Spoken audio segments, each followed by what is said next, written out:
Hey everyone, welcome back to my channel, and in this video we're going to be taking a look at a Xeon motherboard RAM combo that I got off Aliexpress that is very popular on that site.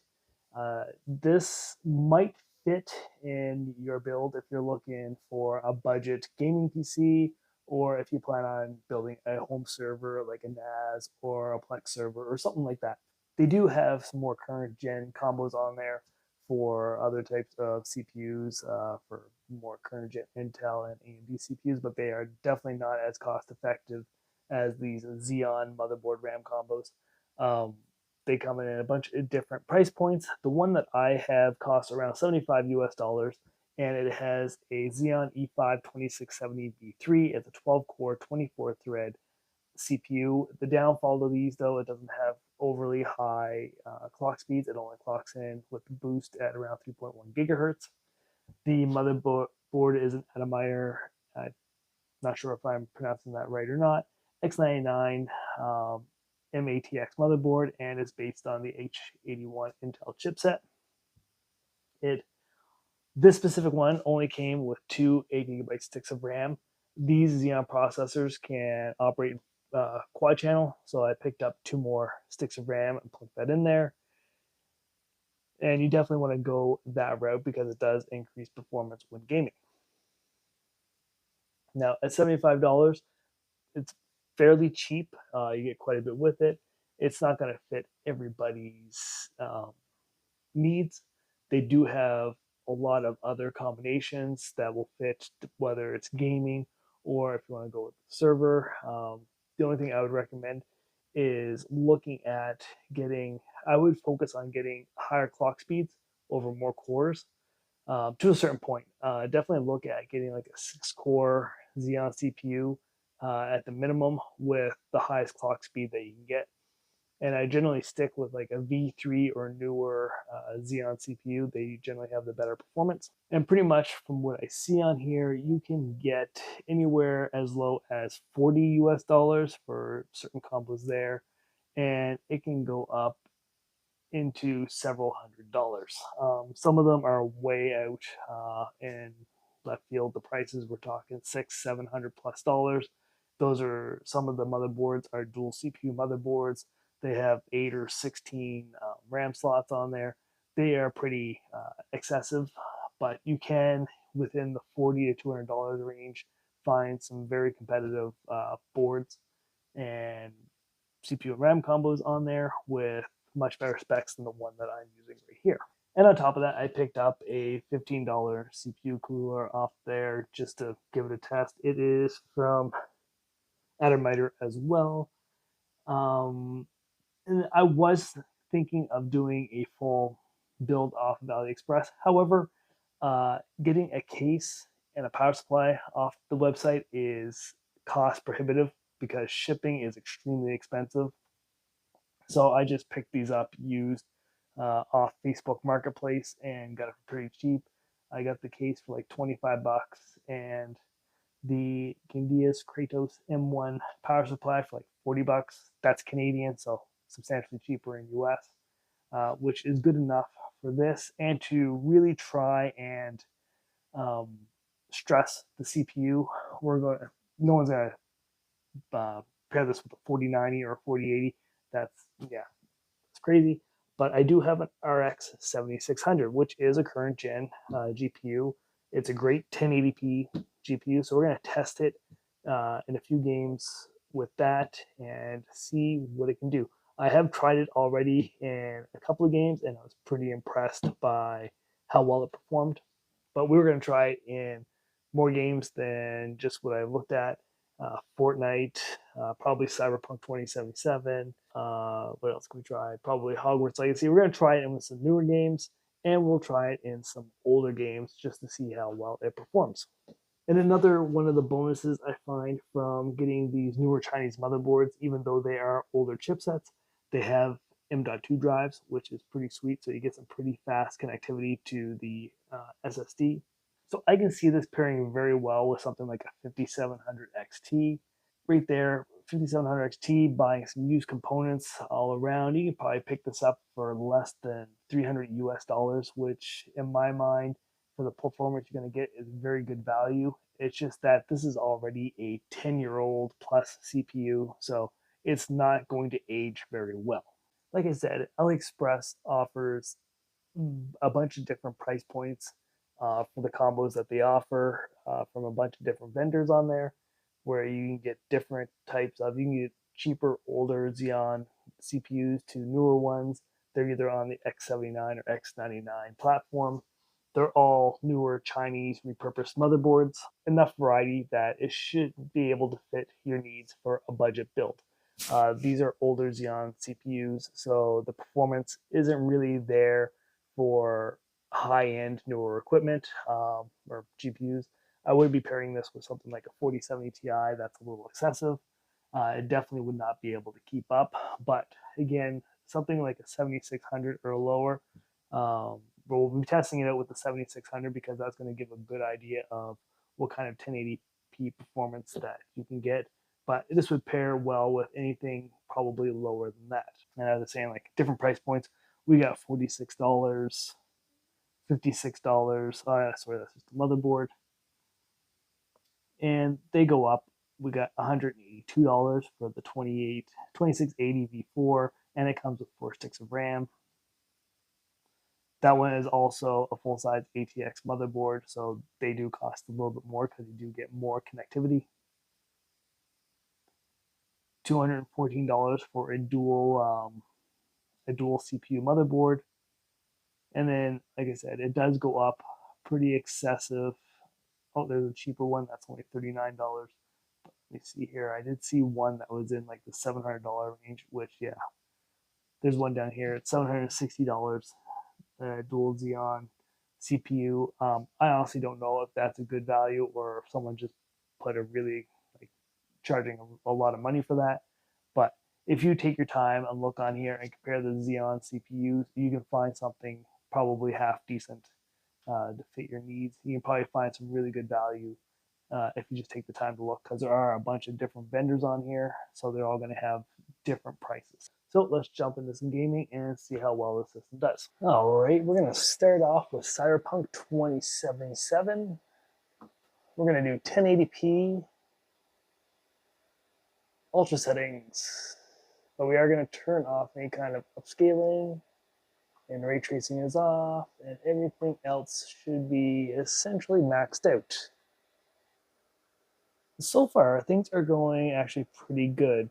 As I said, not maxing out the RX 7600. We're getting around 80-90% utilization, but still doing pretty good considering the little Xeon processor can push out 70 FPS on average with a 1% low of 48 so far. It's doing exceptionally well. This game is very well optimized to use multiple cores, which is actually coming in handy here. We're using roughly peaking up to around 65% of the CPU, so that's pretty good. So it's able to utilize those extra cores and actually push out half decent performance. Looking at the frame time graph, there's no massive spikes. So again, this is I think it came out in like 2014, the CPU, so it's at least 10 years old, probably older than that.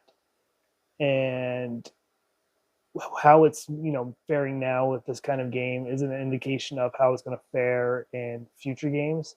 If games are not well optimized for additional to utilize extra cores, this is a 12-core CPU, so if it's not well optimized to actually take advantage of those cores, it's not going to play very well. And we're going to see that when I move on to Hogwarts Legacy. But so far, for Cyberpunk 2077, it's faring fairly well. I wouldn't pair it with a 7600. That's not able to keep up with this GPU. However, something like a 6600. Oh, and I'm going to get killed. I don't know why. A 6600 would probably be a much better value paired with this CPU. All right, so for Hogwarts Legacy, again, 1080p. I set the quality preset here for high because I do find when I go up to the next setting, I run into issues playing this game. So again, with this game, we're not able to fully utilize the RX 7600. But on the flip side, we are also getting horrible 1% lows. If you look at the frame time graph, we're getting some massive spikes.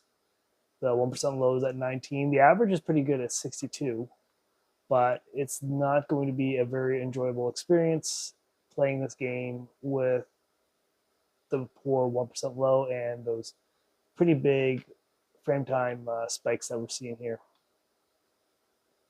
So this is what I would probably expect to see more of going forward. The CPU just not being powerful enough to run current gen games. We're only using 32% of the CPU, whereas we're seeing over 60% utilization in Cyberpunk 2077. So that's just kind of leading me to believe that Hogwarts Legacy is not well optimized to use multiple cores. It is looking for higher clock speed and better per core performance. And we're just not getting it here where it can keep up. Considering this game costs just as much as the entire combo that I bought with the CPU, motherboard, and RAM, it's kind of to be expected. So yeah, this is a game this is not well suited for. All right, moving on to a game that came out quite a few years ago, Shadow of the Tomb Raider. And we're going to be 1080p. Stuff off. Graphics, we're going to go with the highest. Texture quality. All right, let's jump in. All right, so with Shadow of the Tomb Raider, we're definitely seeing much better performance, which is kind of to be expected. It is an older game. It came out quite a few years ago, and it's actually able to get close to 100% GPU utilization. It's not as CPU demanding as some of the newer games, so it's actually able to keep up. The Xeon's actually able to keep up with the game and push some pretty high frame rates. We're averaging 100 FPS, 111 FPS, and 64 1% low, which is pretty good. I'm not seeing any big, well, certain, I guess, right there, you can see it right there. There are some frame time spikes, but nothing that's really causing any issues with the gameplay. So if you're looking to play older titles and want to build a gaming PC, this actually looks like it's kind of hitting that sweet spot. It's doing really good at the age of this title. All right, we're moving on to Assassin's Creed Valhalla. This came out in 2020. And yeah, got knocked down the resolution to 1080p. Graphics ultra high. Again, I feel like this is going to be more of a CPU limited game, not a GPU limited. So we'll keep everything high. Well, so far, CPU wise, it seems like a very easy game to run. We're only using 22-23% of CPU, and we're hitting almost 100% GPU utilization. We are seeing some spikes there on the frame time graph, but we're still getting pretty decent FPS. The average is at 108, 1% low is at 60. So after a couple of minutes of being in the game, the frame time graph is definitely smoothed out. I haven't seen any real jumps. We're sitting at a 1% low of 72 and an average of 106. So it looks like in this game, the Xeon is definitely a pretty good CPU for it. Yeah, so where this doesn't seem to be a very CPU intensive game, the Xeon's processor is definitely able to keep up and essentially max out the GPU, which is I was kind of surprised to see. All right, so let's test this out on Fortnite. 1080p, we have it on performance settings. Oh, let's jump in. A few minutes into the game, and I've been hoping that the frame time spikes here would calm down a little bit, but they're still not the greatest. You get the occasional spike here and there. That's why the 1% lows are so high.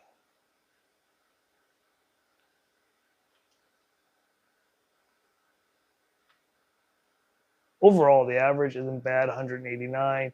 We're getting a 34%-ish CPU utilization. Since we're in performance mode, the GPU isn't being utilized very much either, so we're hitting around 50% there. And if you were wondering at how efficient these Xeon CPUs are, MSI Afterburn definitely is not reporting the correct power draw. It is pulling a lot more than 10 watts.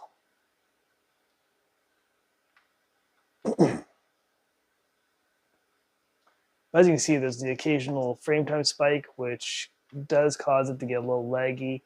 Overall, like the average FPS of almost 200 is pretty good. The 1% low of 43 is not that great, considering this is an esports title. You want high, smooth frame rates, and you're just not getting that. That might start to smooth out more as you play along. I just know Fortnite is kind of finicky that way. All right, we're going to move on to another demanding game. I'm very curious to see how this is going to perform in Starfield. Then we'll go into settings, 1080p.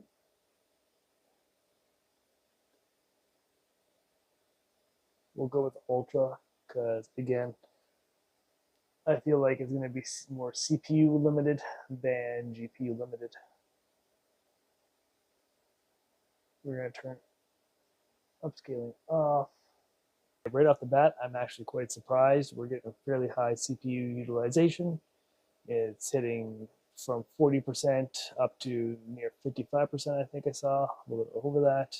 We're getting 100% utilization out of the GPU, so that's a good sign. So it definitely can lower the settings on here so they're not as high, and hopefully get a little bit more FPS out of it.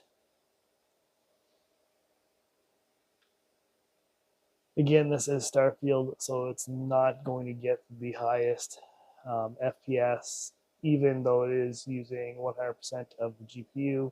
We're only seeing an average of 41 with a 1% low, which is actually not too bad, of 28. We are getting some spikes there in the frame time graph, but everything still seems to be going pretty smoothly. Roaming around the city is one of the more GPU intensive places, so going out to spaceship and space and all that stuff isn't as bad. I just wanted to try it out. I like testing it inside the city. We're actually getting quite a bit of a frame time spike there. No, but overall this is pretty good. Even if you were to pair the 7600 with more modern CPU, you would not get much better performance out of it than what you're seeing right now. So you could actually, you definitely could use the CPU and play this game and get a decent quality game. Or I guess decent quality performance out of this game. All right, we're into Halo Infinite. Let's go to video, 1080p. We're just going to go with the high preset.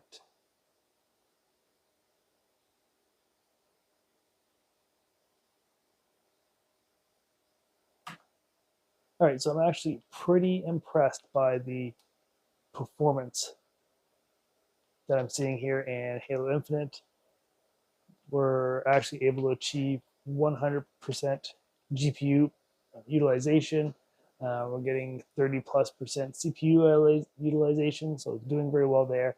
And we're hitting 125 average FPS and 99 1% low. So this game is performing ironically substantially better than Fortnite on performance mode, which I just can't fathom why that is. So if this is the route you want to go and get one of these Xeon CPU motherboard RAM combos, it really is going to depend on what type of games you want to play. If you're only going to be playing older titles, then this is the perfectly good way to go. They don't seem to have, or the Xeon CPU doesn't seem to have any problem playing older titles such as Valhalla. It doesn't seem to have any problem playing older titles like Assassin's Creed Valhalla, Shadow of the Tomb Raider. It actually did very well in Cyberpunk 2077, but Hogwarts Legacy, which is a very demanding game, even newer hardware has a hard time playing it. It didn't do very well there. The frame time spikes were just a little too high that it would not be a very pleasant experience to play. Starfield, actually, the gameplay was fairly smooth.